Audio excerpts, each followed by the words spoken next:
தென்காசி மாவட்டம் ஆலங்குளத்தில் கள் இறக்கியதாக கூறி எஸ்ஐ இசக்கிராஜா பனை தொழிலாளியை துப்பாக்கியால் 4 முறை சுட்ட சம்பவம் தமிழ்நாட்டையே பரபரப்பாக்கியது. அதுவும் அப்பாவி தந்தை மகனை அடித்தே கொன்ற 9 போலீசாருக்கு இரட்டை தூக்கு தண்டனை விதிக்கப்பட்ட மறுநாளே இப்படி ஒரு சம்பவம் நடந்ததால் அது பெரும் விவாதத்தை ஏற்படுத்தியது. இந்த நிலையில்தான் சென்னை உயர்நீதிமன்ற மதுரை கிளை அதிரடி உத்தரவை பிறப்பித்துள்ளது.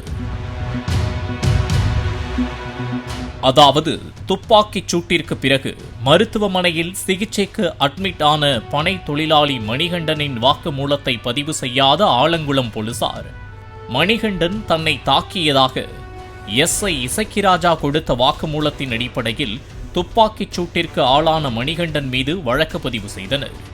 எஃப்ஐஆரையும் வெளியில் கசியாமல் ரகசியம் காத்து வந்தனர். இந்த நிலையில்தான் மணிகண்டனின் மீது மட்டுமல்ல, மணிகண்டனின் தந்தை பெருமாள் சேட், அவரது அண்ணன் சிவன் பொன்ராஜ் மற்றும் அவரது 16 வயது அண்ணன் மகன் மீதும் 6 பிரிவுகளின் கீழ் எஃப்ஐஆர் பதிவு செய்திருப்பதாக அதிர்ச்சி தகவல் வெளியானது.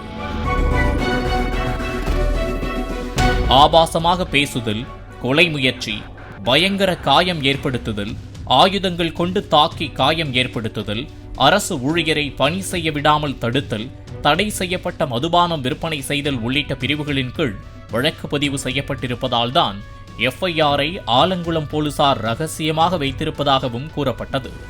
இதனைத் தொடர்ந்துதான் துப்பாக்கிச் சூட்டிற்கு முன்பு பனை தொழிலாளி மணிகண்டனை போலீசார் வீட்டிலிருந்து அழைத்துச் செல்லும் சிசிடிவி காட்சியும் வெளியாகி அதிர்ச்சியை ஏற்படுத்தியது. இதன் மூலம் கள் இறக்கும் போது போலீஸ் துப்பாக்கிச் சூடு, கள் இறக்கியவரை சுட்டுப்பிடித்த எஸ்ஐ இசக்கிராஜா என்பதெல்லாம் வெறும் பில்டப் தான் என்பதும், பனை தொழிலாளி மணிகண்டனை போலீசாரே அழைத்துச் சென்று பனை மரத்தில் ஏற வைத்து அப்போது ஏற்பட்ட பிரச்சனையில் எஸ்ஐ இசக்கிராஜா துப்பாக்கியால் காலில் சுட்டிருப்பது வெளிச்சத்திற்கு வந்தது.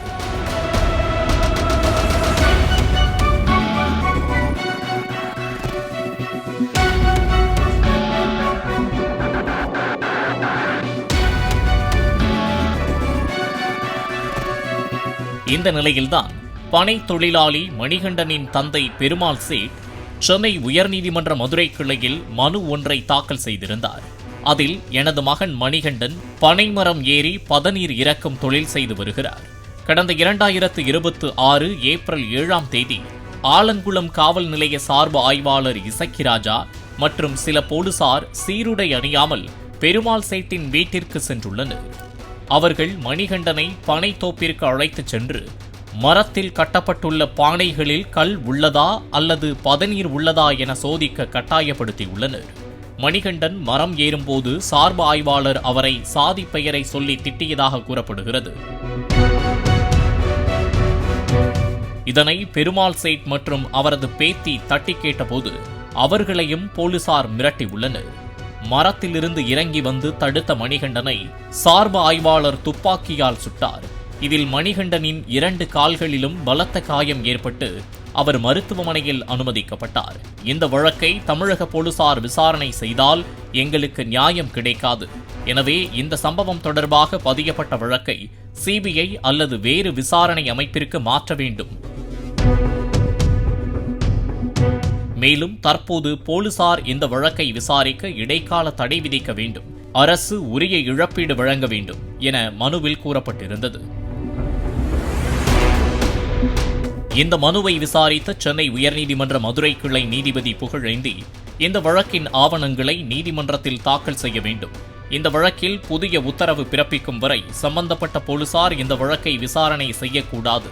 அதேபோல் பாதிக்கப்பட்ட நபருக்கும் காயமடைந்த காவலருக்கும் தேவையான சிகிச்சையை வழங்க வேண்டும், கைது நடவடிக்கை செய்யக்கூடாது என உத்தரவிட்ட நீதிபதி இந்த வழக்கில் சிபிஐ மற்றும் காவல்துறை துணை ஆய்வாளர் இசக்கிராஜா ஆகியோர் பதில் மனு தாக்கல் செய்ய வேண்டும் என உத்தரவிட்டு வழக்கு விசாரணையை ஒத்திவைத்துள்ளார்.